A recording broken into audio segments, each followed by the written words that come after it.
Hey guys, good evening. This is Patdees. I want to welcome everyone. I know it takes a couple seconds or minutes. I'm excited tonight for this interview.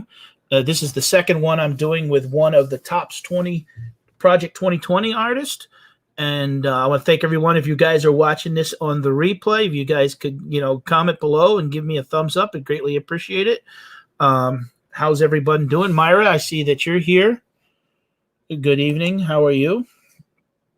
You guys are. What I want you to do is say hello in the chat, and if you got any questions, I don't know if you guys are familiar with the Topps 2020 project, but basically it's 20 artists and 20 players, and it's supposed to be 400 cards, 2 a day. Now, just recently they started doing 3 a day, so I'll talk to efdot and see what kind of happened there. Is maybe they kind of fell behind, and I've been purchasing some of the cards, but I've done interview with Blake before, if you guys remember, back in July, and that interview did very well. And if you guys are watching this and you want to check out Topps Project, in the description, you'll see I have a link there, and you guys can buy one of the cards or check out the artist and different things that they have to offer. But let's bring out efdot. Welcome, sir. What's going on, Pat? How's it going?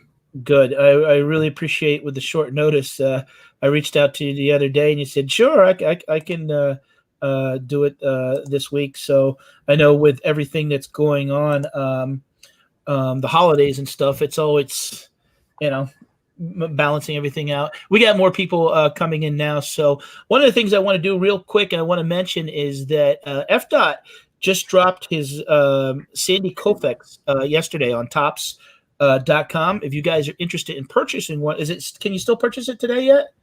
Yep, until tomorrow at around 1 p.m.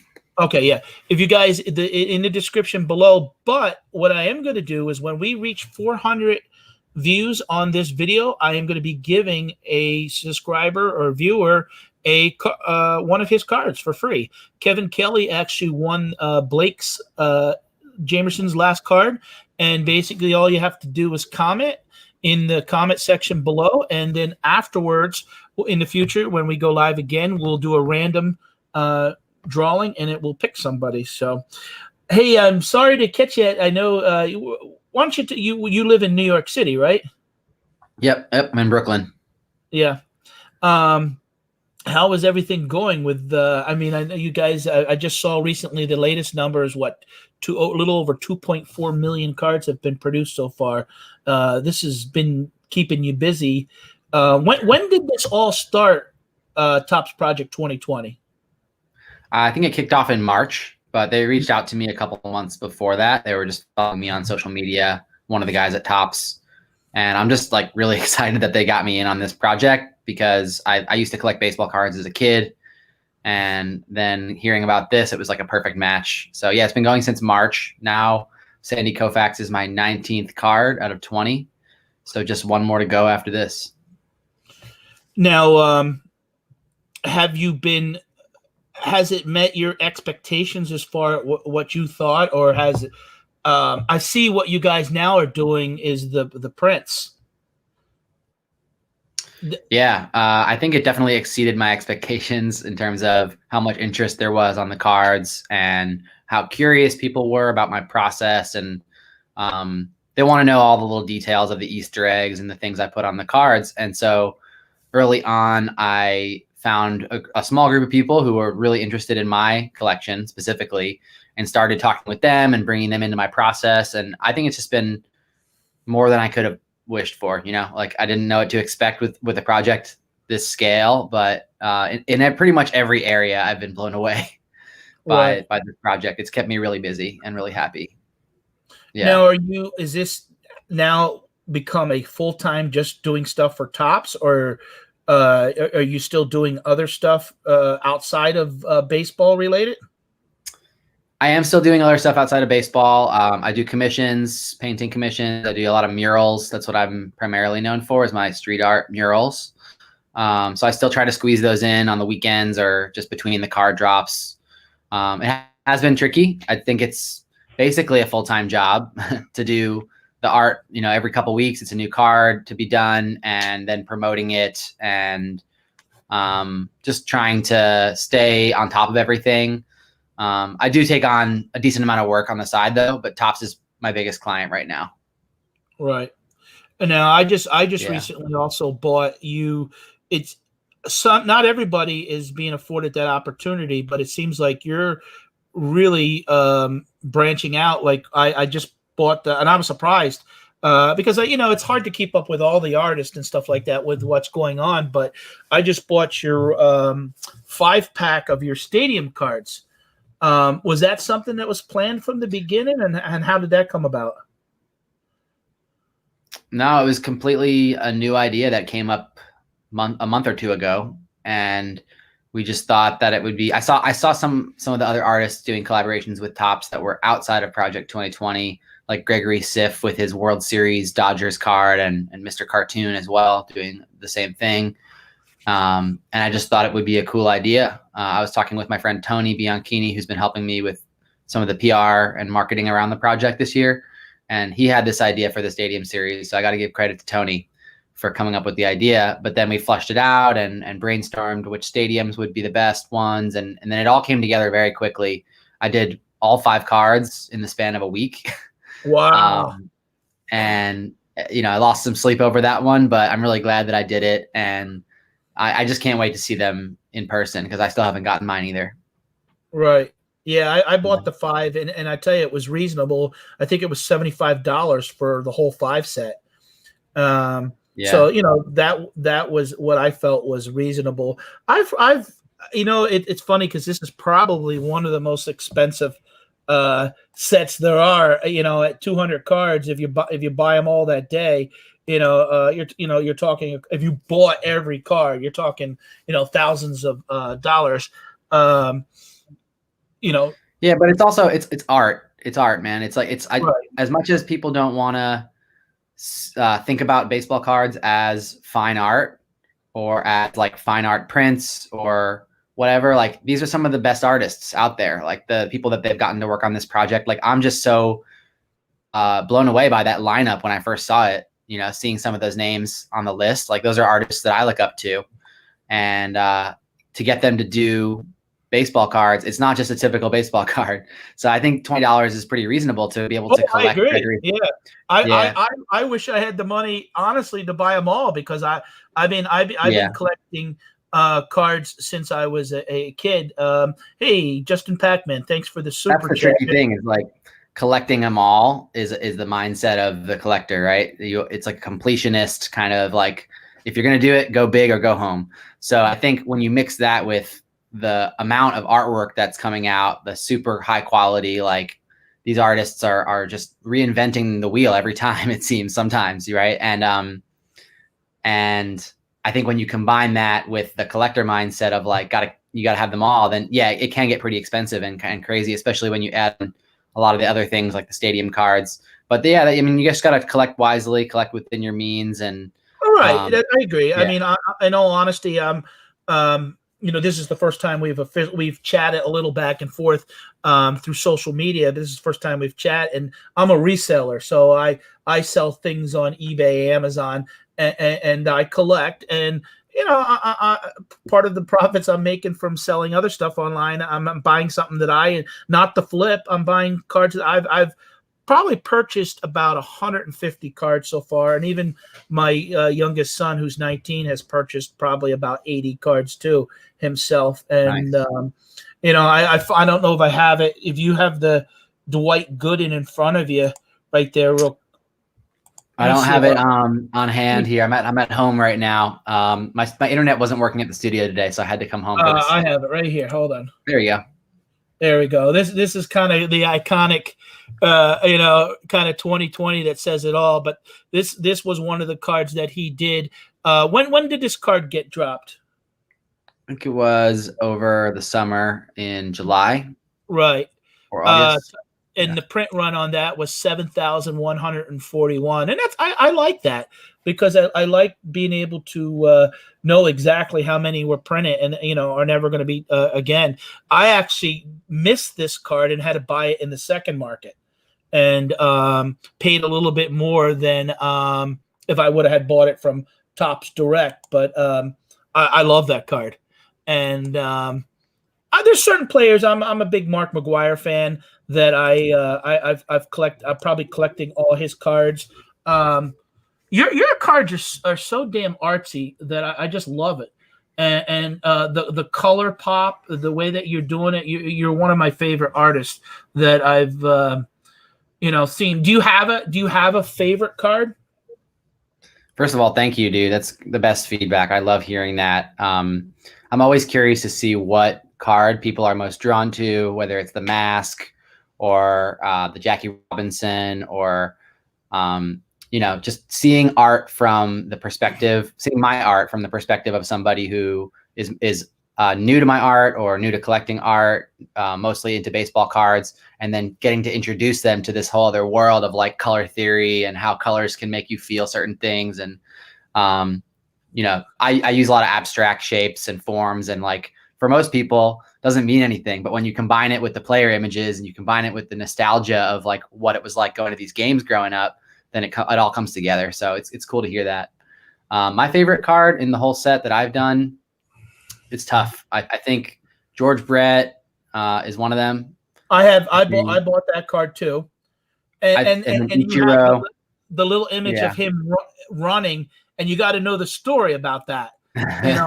Of him getting called out, I guess, with the tar or something on the bat, if I remember correctly. Yeah. So it's the Gooden one, just basically just a dead. I mean, you're going to look back and say, why was it, 30, 40 years? I mean, we're going to remember 2020, but you're going to look back and see you were brave, I think, to kind of do that with the mask on there.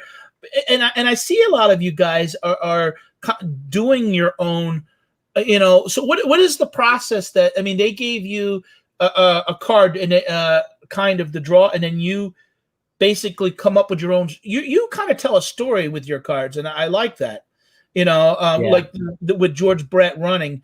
What is the process of you thinking about how to do a card and like the turnaround time? Mm-hmm. So I mentioned that early on, I found a small group of collectors that were really interested in my set specifically. So I started a little forum on my Patreon website. So it's just patreon.com/efdot. And so every time I start a new card, I make a post in Patreon and I say it's the brainstorming post for, let's say, Rickey Henderson. And then I'll gather some of my own research. I think it's really important to do my own research and find whatever I can about the player that inspires me to include on the card. And then I have everybody comment, and then they sort of share their memories and share what the player means to them. And then over the next 2 to 3 days, I combine that all into a drawing, somehow. Sometimes it's digital drawing on my iPad. Sometimes it's physical sketches on paper. And then I usually post it on Patreon as like a work in progress, just to show where it's going and get those like really diehard collectors, diehard fans of that player. Because I want it to be accurate. I care about it being historically accurate and telling a story. We're humans. We pass down things from century to century through like storytelling. And so if artwork can tell a story, then it's even better, in my opinion. That's kind of the process. And then after usually 2 to 4 days, I can finish a card and be really happy with it. I think I've been taking more time on these Project 2020 cards than other projects because I know how official it is. Like you said, we're going to look back on this 2020 year and everything that we bought, everything we collected is going to remind us of what it was like going through this year. And I think just because it's a crazy year, ups and downs for sure. But the idea of Project 2020, I just wanted to do my absolute best work. So I put in a lot of hours into each card. I lose a lot of sleep over it. And part of me is looking forward to it being done because I can have less deadlines on my calendar and just relax a little more. But it's been a really cool experience for sure. I really think, to be honest, a lot of your shirts could even be like T-shirts. Your artwork, your cards could be on a T-shirt because they're just so colorful and eye-catching. And you're doing more. I don't know if this opportunity was presented to everybody, but now you guys are doing the prints. I see you dropping the companion cards. how are the companion cards? What and exactly how are they working? I've never bought a companion card from you yet, and I'm interested because I saw the one that you just released on Twitter. And how do you come up with those? And what exactly are the companion cards? Yeah, so I didn't come up with this idea either. I think it was maybe Ermsey or Andrew Thiel or one of the other artists that thought of the idea. Tyson Beck might have been him because he has a lot of experience with sports art. He came up with the idea to have a separate set of cards that was running alongside Project 2020 and just whatever inspires him. And he would go and get them printed on his own from a company, buy the cases, put the cards inside the cases, quality check everything, and then send them out to his customers and just sell them through his website. So it's essentially a card set that each artist, if they choose to do it, they can do it. The Topps isn't asking us to do them, but they're also not stopping us. I do have to keep the cards and the designs like a little more general because I can't use the images of the players and the logos of the teams because those are copyrighted. So It's sort of like designing a card that's inspired by the original Project 2020 card. It's produced at a much lower print run because I don't have as much reach as Topps does, and I like to keep it small and special. The ones that I'm dropping tomorrow, I shared a preview today, but the ones I'm dropping tomorrow are only a print run of 150 each. So I'm signing 50 of them. I'm selling 100 of them unsigned and 50 of them signed, and that's it. And it'll be, I think years from now, people will probably look back on the companion cards and feel like they're, if not more special, like just as special as the Topps cards. Cause it's like, there's no client, there's no brief. I just get to make whatever I want and express myself based on that original card. I love what you guys are doing. I mean, I've done a couple videos on my channel about baseball card collecting and the artwork and basically when this is all done, I think what card we're down to. You're down to your last card, so what are we down to? The last 25 cards. I'm gonna pick one from every artist that I think is the best, and I'm gonna do a video on it. And are these baseball cards? How would you describe the companion cards? I think that they're art. It's like baseball card. They're baseball cards for sure, but they're just like with the Topps cards. They're kind of like art and also baseball cards. So it's I was trying to pull up tomorrow's. Let me see. My phone is not pulling it up. I'll pull up tomorrow's. That's one of them. The other one I haven't released yet to the public. I can share it to you though if you want to do a little preview on the stream. That's up to you. I don't want to do anything to. It's cool. I mean, okay. I'm gonna. How do I share it to you though? Privately, email it or on the bottom. You see it says share screen. Oh yeah. Okay. Let me pull it up. Click that, and it'll come in, and I can enlarge it. Okay. 1 second. But the other companion card that I'm dropping tomorrow is the Roberto Clemente card, and so whenever I drop a companion card, I also do an autographed card. So I'll take the Topps card, I'll sign it, and sell those on my website as a limited edition, and then also drop a companion card alongside it. So here is the other companion card. Let me know if you can see that. Yeah, let me move the banner here. Oh yeah. Now that's neat too. Is they have when they do what I like about is the quality of the cases that they're using, and these are thick cards. Now what I've been finding is the cards that I'm getting are coming from a company that's printing them in Florida. Are you using the same company to print those? Actually, I get the cards printed right here in New York City, and okay. What I like Queens, and the cases stickers.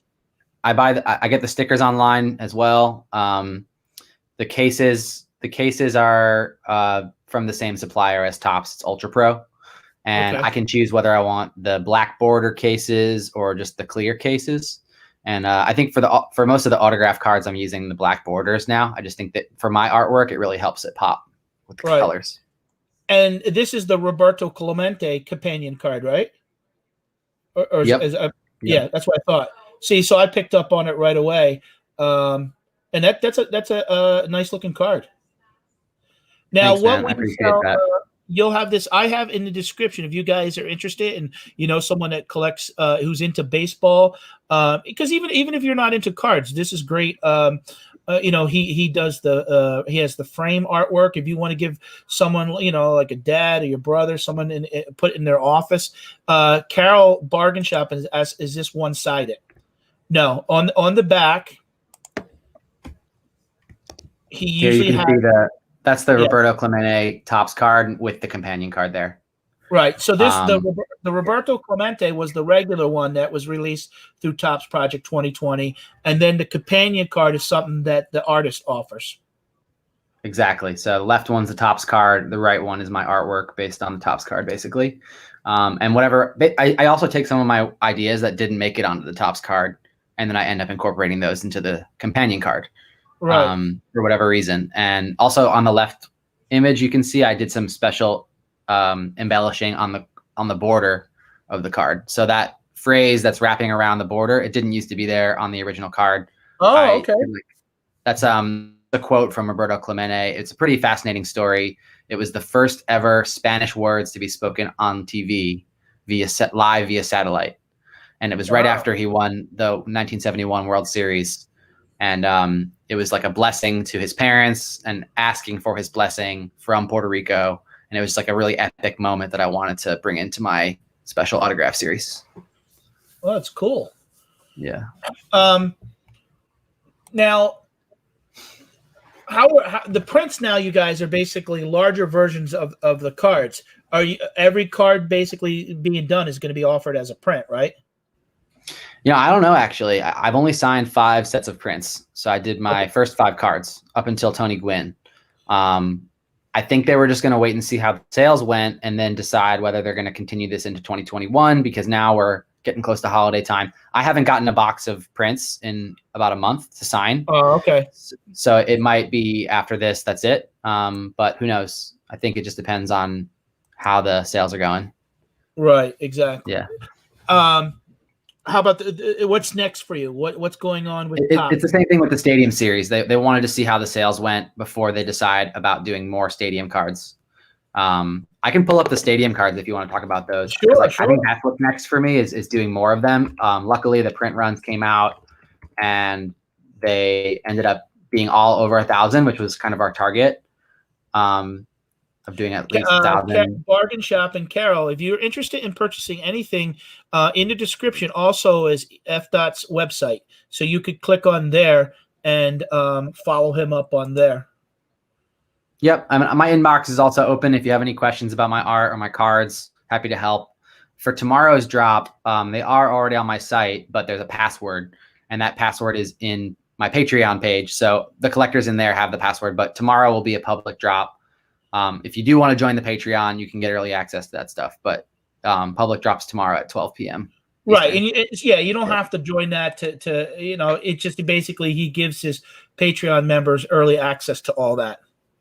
Yep, and then also like involving them in the process of creating stuff, and I'm going to keep it going through next year and just see where it goes. Definitely, will use those collectors to help me out with the stadium series and bring them along for the ride. And it's been a real blast. Like there's just so much positivity in there. Right. What was your question before though? I forgot. I don't know. I'm honestly, I'm so damn excited to have you on the show because I love art. I love cards and the creative. And you're a young man. I live here in Pennsylvania, so you're only like an hour and I'm right across from New York, so you're only like an hour and 15 minutes away from me. I was telling Blake, I said sometime in the future I'd like to come up there and but now with everything with COVID, and the restrictions, they don't want you traveling too much. And I was gonna come and see you guys, but there was hardly no notice when you guys were down. What was it, Times Square at the Topps shop? Yeah, that was I was invited to go there and I was going to do it. And then at the last minute, I just decided that's not really a good idea for me with the pandemic. So because it was indoors. Yeah. And I just didn't feel comfortable with it. So they ended up getting Gregory Siff to come in. He was back from LA visiting some family and the timing worked out. I would have loved to go to the event, and I hope that there's some events next year that we can do safely when it's the right time. I saw that and I was like, man, I want to come up and meet you guys. And then it was like, basically it was like the night before I saw that. I'm like, nah, I just can't make it. But In all honesty, in a lot of those type of things, it's those meet and greets. It's very hard because if they got 100 people in line, you're only going to get a minute or two to kind of say, "Hey, how you doing?" Buy a card, get an autograph, so you're not holding up the line. Right. So Yeah. this is nice, more personable to kind of introduce you to my audience. And let me show the cards now. I bought this Stadium Series cards. These were the 5 cards that he offered on Topps. Now, are you offering these cards up on your website at all? Like, did you get an overrun, or do you not do that? Or I bought some extra sets of these to gift to family and friends, and also I plan on doing a small edition of autograph versions where I'll like open up the case, I'll sign it directly on the card with metallic gold or silver ink, whatever looks best on the card. I'll number them on the back, and then we'll sell them through my website. But it's going to be more limited than the Topps Project 2020 ones, just because these are a little more niche. With these cards, there's no rookie, there's no star factor. So we really weren't sure how many people were going to be interested in these because of that fact. And that also is like, it's a different kind of collectible card, right? It's unlike the rookie where, as they get older, their career gains more value. I think with these stadiums, as time goes on, they do collect more like nostalgia and more memories. And I think we're all missing the stadium these days because we're not getting to go to see live baseball that much. So I hope I can do as many as Topps wants me to do. Hopefully, I think there's going to be at least 5 more. It's just waiting on that final confirmation. I'm a Phillies fan. I went to college in Philadelphia. So oh, did you? Where'd you go? Yeah, Drexel. Oh, okay. Yeah. So I was there. I was at school. I graduated in 2012. So I was there when the Phillies won the World Series, and I was there for the riots. I was there.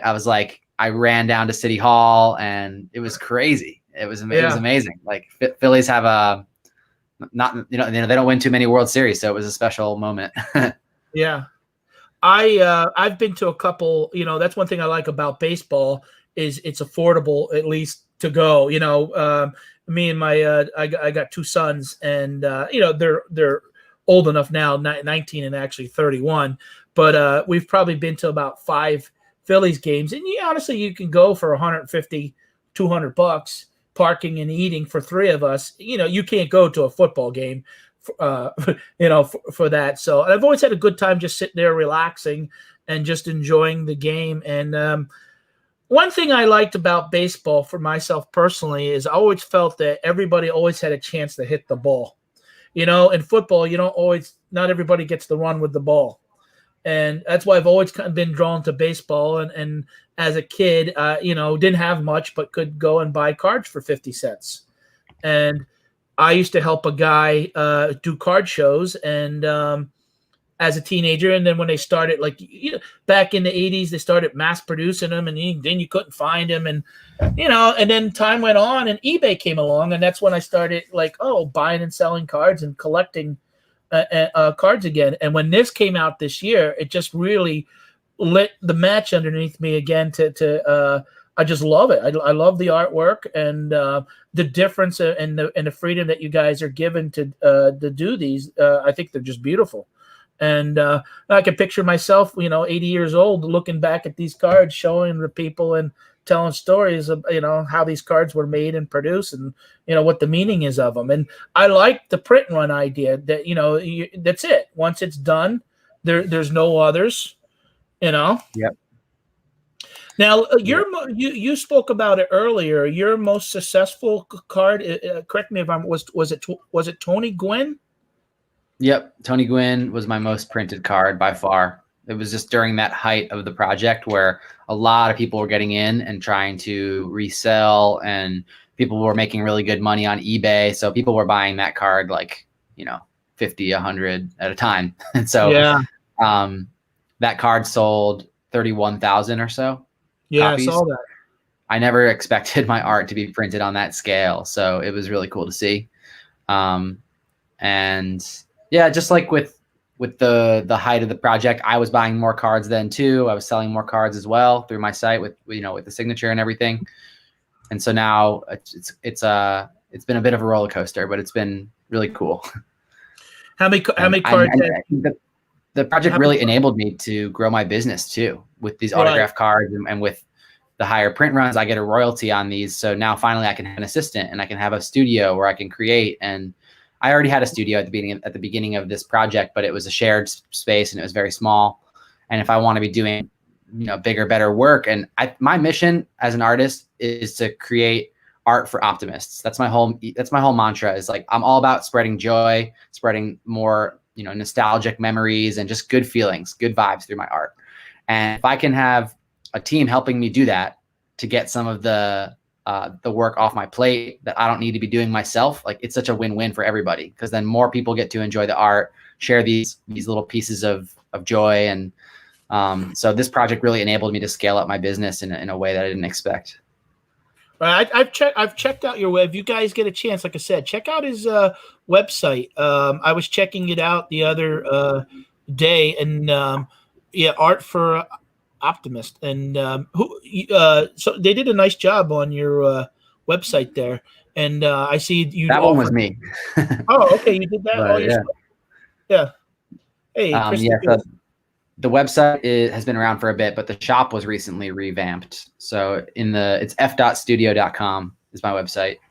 And most of my stuff there is murals and other work. But if you go to the shop section, that's where all the Topps stuff is. Do you, is there plans, or maybe you can't say, is there plans to do anything else with Topps next year for 2021? Definitely going to do 5 more stadium cards, I hope. That's the next thing on the plate for Topps. And they have been throwing around some other ideas, but I can't really share all the details. Right, I understand. For other collaborations. Yeah, I wonder if they'll go into football. I hope so. I mean, I'm open to all this stuff. Like, I know they have licenses to Star Wars and some of the other things, but baseball is also really, there's still a lot of other players and a lot of other teams and stadiums that I want to do. So baseball was one of my biggest passions growing up. I never really got that into football. So I'm not sure if I would be as excited about doing football or basketball or anything. I'm open to it though. I would definitely do it. Yeah, I pulled this up on his website. What is this in New York? That's actually in Mexico City. It's a photo and my girlfriend Jessie in front of a mural we painted. We did that on New Year's Eve last year, so just about a year ago. And we were in Mexico City. Actually, you can see behind me on my screen here, just up there in the corner. That's a canvas that's based on the artwork that you just saw in the mural. So that was a collaboration mural that we did and ended up turning it into some prints. It's called Naturaleza, which means nature in Spanish. Yeah. So, so companies would hire you. Okay, so here it is. Mm-hmm. Is this the same on the side of the building here with the electric bikes and stuff like that? Yeah, that was an agency, actually, like a creative agency inside that building that hit me up. It was a pretty last minute project. Now, do you do a lot of things around like New York to I really think that, in all honesty, and I mean, you probably know this, I could see you doing a lot of things even with advertisers in the future because of your talent. And you do such a nice job that I could see that happening. Like you're going places and you're doing a nice job. I like what you're doing. I like your cards. And thanks, man. I'm excited to have you here. If you guys are just coming in, what I want you guys to do afterwards is comment below. And once we hit 400 views, we are going to be giving away one of his. Do you have your Koufax? Yeah, Koufax card. I can pull it up. Yeah.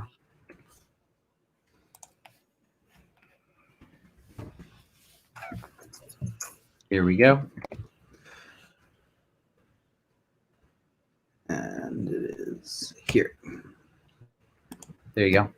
Yeah, this was the card that he released yesterday, and this is the card that I already purchased them. I purchased my own, and I purchased for the viewer. And we're going to be giving away this card to as soon as we hit 400 views. And you guys want to help me share this out in the future, or just comment below. And this is the card that you're going to win. What is the story of the corner here of that? I'm curious. It's at the bottom right corner. Yeah.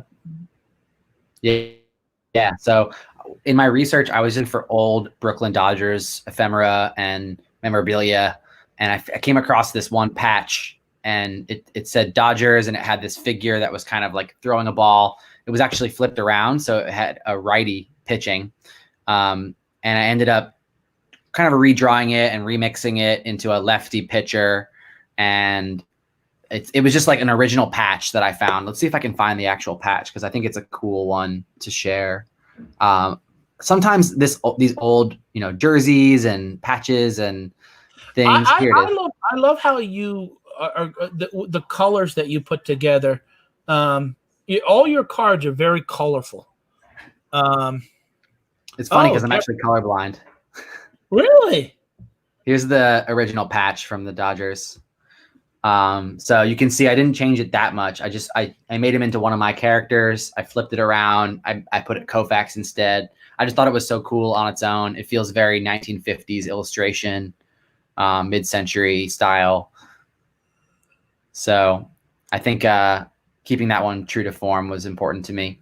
Something you said earlier, though, I wanted to touch on. It was about how, like when an artist is early in their career, it's like it's good to take note of who's coming up and where they're going, because as much as this stuff benefits me and my business and my team, this is also like the collector aspect of things. It's like we want to collect things that are rising in value. It's just natural.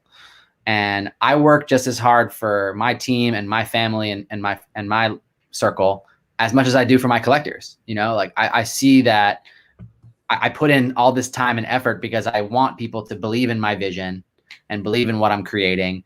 And then over time, like we all go along for this ride together, and who knows, like in a few years from now, I might be having exhibits in museums. Like we don't know, but I think having a card of an artist that you see is up and coming, whether it's me or another artist, it's just a cool thing to hold on to and kind of follow, very much like getting a rookie card of a baseball player that hasn't hit their prime yet.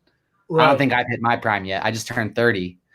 And I've been doing this for like a decade, but it's very much like I see a lot of big things coming in the next few years. And I think it's amazing that people like you want to help me reach more people and get my mission out there so that the tide raises all the ships.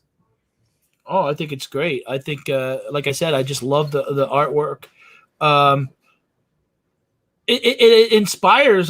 There's things I want to do. I just only have so many hours in the day that I love cards. I actually own. I'm not doing nothing with it yet, but I own the homerunkings.com, and I want to do something with it one day and feature artwork and different cards and it's just exciting, and the peacefulness of sitting there and creating. I've watched some of your videos where you sat there and have done some of these things, and it's mind blowing. Now you've done. I've seen you do. I haven't seen you really do YouTube, but you've been on Blake's channel, right? Yeah, I have a few YouTube videos up. I don't really invest too much in that platform. Yeah. But I've been on Blake's live stream. I'm always happy to come on other people's live streams. I think I just need to have somebody on my team helping me with it, and I would get into more of a consistent basis of it. Just because with live streaming, it's pretty easy. You turn it on, you deliver the content, and then you close it out. But with editing videos, it obviously takes a lot more time. Oh, I know. Yeah. So. Yeah, live streams, you could just turn them on and we just talk and this and that. But when it comes to getting out there, like I would love, and I had mentioned this to Blake, it'd be neat to see you guys actually go to, but COVID has screwed up everything. It'd be neat to see you guys actually go to the plant and see them being printed up, and what they're what they do to make sure the quality is there, and how they there was a big lag in the cards. We were supposed to be getting cards in 2 weeks, and I found out they just didn't have enough plastic cases for the demand of the cards, and there was a delay in getting cards. That was another thing that now do you know what happened now that they're doing 3 cards a day? So they took off Election Day, they took off Thanksgiving, they took off a couple days here and there, and I think in order to complete the set in 2020, they just needed to up the output. So doing 3 cards a day was just a factor of time for the most part, and I think it's interesting because I'm used to seeing these cards come out in pairings, and you're sort of like looking left and looking right on the Topps homepage and seeing which card you like the best. Now it just gives you even more to look at, and the cards as trios, like they look so cool, and just seeing the different approaches, the different colors and everything. One thing I've noticed is they're actually I don't know if it's helping sales or not, but you're getting even a little bit of a discount buying all 3 at a time. They're offering them up 3 for $50. Which I think is fair. I've probably bought in car. Maybe there's been a week or 2 that I've skipped, but every week I've probably gone through and have bought at least 1 or 2 different cards to collect. Let me ask you, before we came on the show, and you said I was making sure I was saying it, your name right, efdot. How did you come up with that name? That's going to stick with you now. So that was a nickname I had when I was a little kid. There were 2 different Erics in my class, and so we just needed a way to kind of delineate like who's Eric F and who's Eric S, and it just was easier to say F dot and S dot. So I sometimes joke with people that there's like my arch nemesis out there, S dot, stirring up craziness. But yeah, it was a pretty simple nickname. When you say like Pat D, you put like a dot afterward. So you could be D dot. Yeah. I get people that bust my chop as it is because of D's. And actually it's really part of my real name along with the combination of my wife's name and when I had to create an eBay store. And now it's when it sticks for 20 years, you just run with it. Sometimes people will joke with me, I don't know if you ever heard of the DJ Rick D's, and are you relation to Rick D's? No. What is so what is your last card that you're going to be doing? It's going to be Frank Thomas. Okay. Yeah, Blake just released his Frank Thomas. When is that card? That card will be released before the end of the year? Yep, it's supposed to come out towards the end of next week. I'm not sure exactly which day, but yeah. Now, have you already worked on that card and submitted it to Topps? It's almost finished. I haven't submitted it to Topps yet, but I'll be doing that probably tomorrow. Yeah. So they take a few days to get approvals from MLB. Sometimes MLB has changes, which is always fun. But usually they're pretty lenient.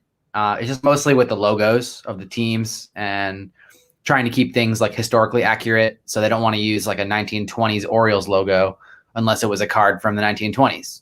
Right. So okay. I get it. And even if that logo looks cooler and I want to put it in my artwork, I can't always do that just because of MLB's requirements. It is an official product of MLB. So they want it to be accurate. And I get that. I think it's just cool that they're letting us redraw the players. And I had Ebbets Field on the Sandy Koufax, and they didn't have anything bad to say about that. So gotten a lot of really cool stuff through them this year, even with all the approvals. Now, have you had a question I was thinking about earlier? Have you had a chance to meet any of the other artists yet? Just Blake. Blake's studio is not that far from mine, and I just skated over there one day, and we got to do a little collaboration. We actually did a Babe Ruth painting together, which was pretty fun. I remember that. Yeah, I'm a Babe Ruth fan also because we share the same birthday, so I always remember Babe Ruth. Have you been to the Hall of Fame at all? I actually went when I was a kid. Yeah, it was like a field trip. So I remember going. That was a great time. I have probably a pretty fuzzy memory of it, but I'd like to go back someday and see how it changed. Yeah. I've been up there like 3 times. I actually did a couple videos on it, and I like to see them. I'm hoping that Topps does more with you guys, and I tell you, when we get past all this, that it kind of be neat maybe one day to get you guys all in a some sort of setting together, and each put your artwork and have some sort of show and different things. I just love it. Is there anything that you want to share with if you guys got any questions, don't be afraid to ask. Is there anything you want to share that's coming up that's even outside of Topps? I'm probably going to do another giveaway tomorrow that is related to Topps, and that's for the companion cards. So if you're following me on Twitter at efdot studio, you'll see my details for that giveaway this weekend. Other than that, I'd say just check out my website, check out my other artwork, my other projects, and give me a follow on whatever social media you use: Twitter, Facebook, Instagram. I'm active on all three of those for now. Maybe 2021 I won't be as active on Facebook. We'll see, but no, I don't have too many other projects besides the Topps cards, companion cards, keeping me really busy these days. I'm always doing like painting and prints and stuff in between the gaps, but nothing super planned out yet for the rest of this year because we're getting close to holidays now. Right. Yeah. And a lot of areas are shutting down. And that's true. Yeah. I mean, I'm not even sure if I'm going to have people able to come in to my studio soon. We've been keeping it to like 2 people per room. My buddy, Chris the Goose, how much to make a card art of Patdees? Yeah, that'd be cool. Tell the story of Pat on a card. Yeah, I would be more of a wrestler than a baseball card, I guess, player. But that's where I think you guys could branch out, like you said, and other things. I like to see you get. Who knows? Maybe one day you'll be creating things for the WWE and different cards. The artwork, and you do a beautiful job. So, are you a big WWE fan? Yeah, I actually grew up with. If you look on my Facebook, I'm friends with a couple wrestlers. Do you know Finn Balor? I don't know him personally, but I know who you're talking about. Yeah. Okay, so he's one of my friends, actually, coincidentally. I grew up watching wrestling as well. And I have a friend from Ireland who introduced me to Finn Balor, and I ended up doing a T-shirt project with him. It wasn't his like wrestler persona. He has a separate project where he makes T-shirts with his own messaging, and it's very optimistic. It's like kind of the opposite of the aggressive like WWE style, which is cool that he does it. It's all for charity as well. And so I did some T-shirts for him a couple of years ago, and that's my like only WWE connection that I've worked on. Yeah, I grew up in the Lehigh Valley, which is near Allentown, Pennsylvania, and wrestling was big in there. I mean, that's where they even signed Hulk Hogan and stuff like that. And I met Dwayne Johnson, The Rock, and I'm friends with Gene Snitsky and some of the Samoans on my Facebook. And I actually had as a kid growing up, I had a neighbor. He's still around. His name is Don Drake. He used to be DC Mad Dog Drake. And he lives up towards Rhode Island and does counseling and stuff like that with people that have had like drug problems and stuff like that. But we still stay connected. But I started watching wrestling when I was 12 years old. And first match I saw was John Studd against Andre the Giant. And I'm a big wrestling fan. I've met a bunch of the guys because once you get, what happens is once you get to wrestling, you get interested in the personalities, you get interested in the business, and you realize that you these guys are just regular guys. They're having a good time and they're out entertaining, and it becomes fun. And you meet. I mean, I've probably honestly been to at least 25 live matches. Me and my youngest son went and did the VIP experience with Bret Hart up at MetLife Stadium for WrestleMania Access. So I was up there. I collect the old LJN wrestlers, the rubber wrestlers. Hey, Dusty, thanks for stopping in. So I still, if I'm on the hunt for those, I look for those. I love. I mean, Chief J Strongbow. I never met him, but I actually met a guy who used to go Chief Jules Strongbow, and they used to come in. I worked in a restaurant as a teenager, and I came in got to meet them. So I got to know the guys and talk to them. I enjoy it, and I still follow. It's actually one of the reasons why I got on YouTube was music, and I used to watch wrestling shoots, wanting to really know. We hung out with Jake the Snake a couple years ago. A buddy of mine had a store selling UFC stuff, and so they paid him to come in. And since I was friends with the owner, I just helped a little bit with security and hung out. And he treated my kid good and took some pictures. So I could see you. I could see you doing wrestling cards and stuff like that.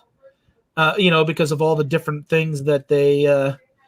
This year, is really screwing things up. That's what I don't know how you feel about it. What I've noticed is being a reseller is cards values have taken off.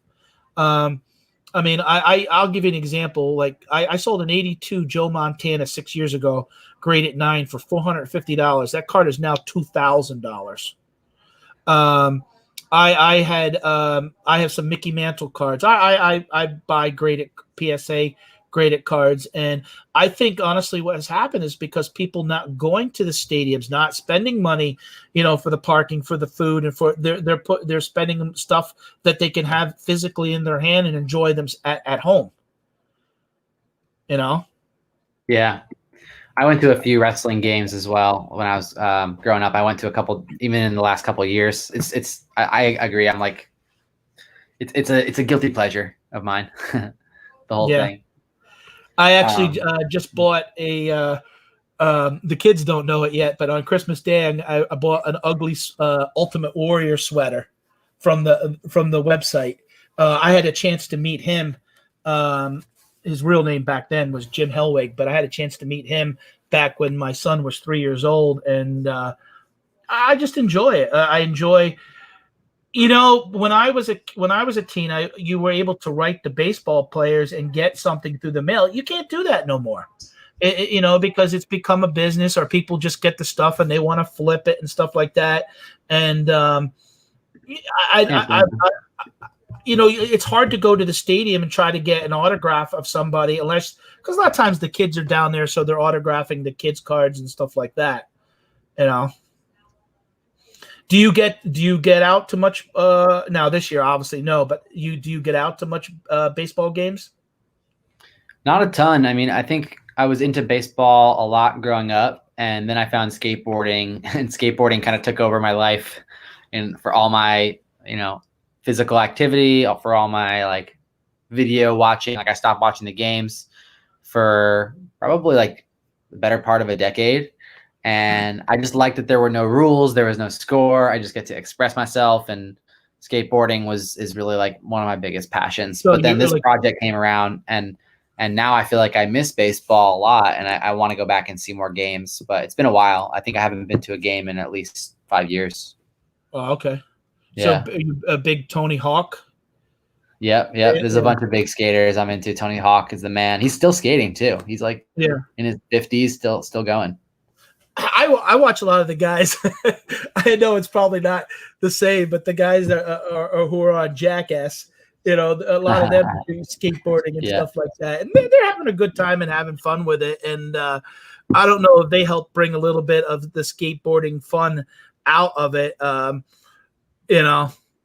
think it's cool. I think those guys have a lot of fun. There's definitely a line that they cross in every single thing that they do, where it's dangerous or ridiculous, and they just go for it. So it's not really my style of skating. They're just it's so dangerous, a lot of stuff they do. But I know. I skateboarded today a little bit, and I didn't have to jump down a big set of stairs or anything. I could just have fun on flat ground or skate a small curb or a box or something. Well, where you went to school at down there, Bam Margera used to. He lives down that way, down towards Westchester, and people used to say they used to see him around town a lot down there and stuff like that. Have you ever got a chance to meet any of these skateboarder people that you like, or not that crew? But I do, sometimes run into these pro skateboarders out and about, just going to the skate parks or going to an event or something. Not that much this year, obviously. This year's definitely put a damper on it. The skate parks were even closed in New York for a few months, and they opened them back up in the summertime. and I'm just hoping that they stay open because it's like a really nice escape from the grind. As much of a grind. I mean, it seems like all I'm doing is like playing over here and drawing, but it's obviously like a lot of business, a lot of marketing, a lot of managing my team, and it's not just like me playing around like with colored pencils every day. Like, right. Yeah. Now, is that something that you thought about maybe in the future? Is art on a skateboard, doing something with a company, doing that? Yeah. I've done a couple things here and there, but nothing with a big brand. I think that would be a good goal for the next couple of years, is to get in with one of those larger brands and do some skateboard designs for them. Or I could just release it on my own website. But the only thing with that is then I got to do the shipping, and those boards are definitely large and they take up a lot of space in the boxes and everything. I don't have like a big warehouse.